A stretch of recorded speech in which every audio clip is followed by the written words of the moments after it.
तो चलिए शुरू कर. चला मग चांगली कर. सुरुवातीपासून सुरू करूयात. ट्रॅडिशनल डे संपला, गॅदरिंग संपलं, आता अभ्यास चालू करायचा. याचा अर्थ असा नाही की मी अभ्यास करत नाही. करते पण सगळं दाखवत नाही. मग मागच्या वेळी लायब्ररी सोडली तेव्हा स्टिकी नोट्स इथे चिटकवलेले परत काढून घेतले. कारण मला त्या दुसऱ्या नवीन जॉईन झालं ना तिथं लावायचे होते.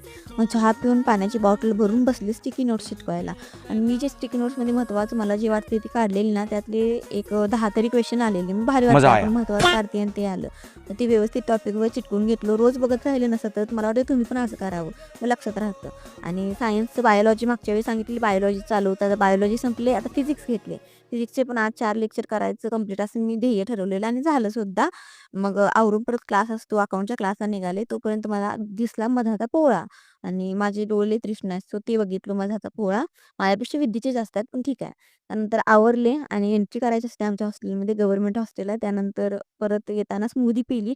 मला कळेना झालं उन्हाळा चालू आहे का हिवाळा? इतकं ऊन पडायलंय ना सांगायला नको आणि एवढं झोप आलती की ते पण सांगायला नको. त्यामुळे थोडा चहा प्यायचा विचार, अभ्यास केलो आणि फिजिक्सचे जे महत्त्वाचे पॉइंट काढल्यात ते डायरीतले ते टिक केलं आणि त्यानंतर मस्तपैकी चहा पिलो. चहा पिल्यावर मला तर्री आली आणि तर्री आल्यानंतर मग मी पी सॉल्व्ह करायला घेतली. म्हणजे फिजिक्सचं आता जे टॉपिक केला त्यानुसार काय क्वेश्चन आल्या तर राज्य सेवेला आलते ना तिथं मला फटका बसलेला.